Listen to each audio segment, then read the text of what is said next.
Unsa po ning ubang bana nga sige panrabaho diya sa construction lagyo kayo inig uli walay dalang kwarta.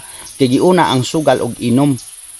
Nya ang girimit sa asawa pati nga may tag 500 ra. Unsa man ang paggasto sa asawa pag budget sa asawa ipalit sa inyong konsumo. Wa man kay utok. Manong nagminyo man ka nga sige makagpanugal day og pag-inom. Wala unta ka nagminyo. Nagsige ra unta kag inom og sugal dito sa inyong mga barkada. Kay di man ka mo ganahan mo buhi ang imong asawa. Nung nang asawa man ka pinugos ra na imo ha. Trabahoan ipambilin pang napay nabilin dito mga utang sa mga tindahan di pa pambayaran. Loy kay inyong mga kauban, mao toy magtapal. Una-una ako nugmayo.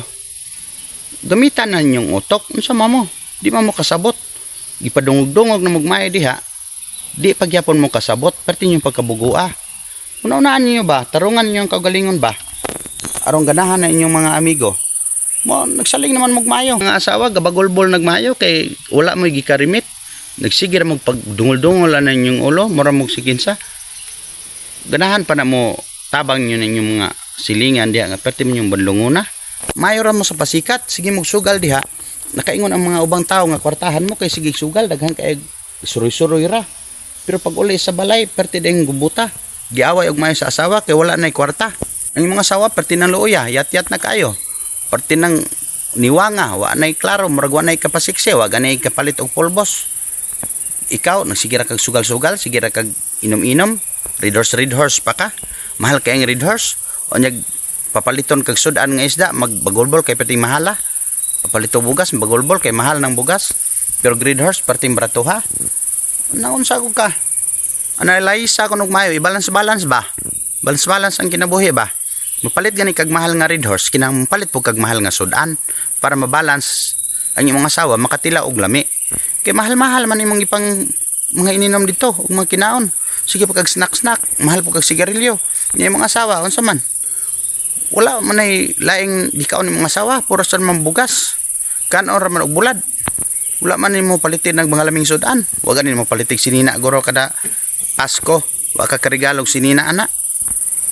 Mayat-yat teng mayo pati nang hugawa. Yagit na kay nalang taon. Nya ganahan ka. Nga loy kay mga asawa nya ikaw nagpasikat ra. Sige ra ginom-inom og sugal-sugal. Makaingon ang imong mga barkada nga tawhay kay ka. Pero pag ulay sa inyo ha perte deng loya.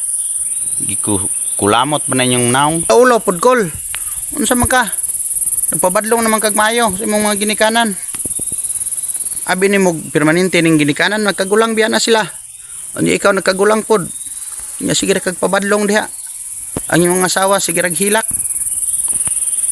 Unya pugson pag mo nag mahubog ka. Pugson pag mo nimong asawa, murag imong girep. Wa na ganahin nimo kay partian nimong baho ang ilim non, sige ra kag inom. Gikan pa kasugalan. Nya magmaoy pa kapag abot. Kay walay sudan. Unsa may palit sudan nga gihurot man nimo og pilde sa sugal. Unya ang imong asawa wa man nimo palitig sudan daan gi budget diha.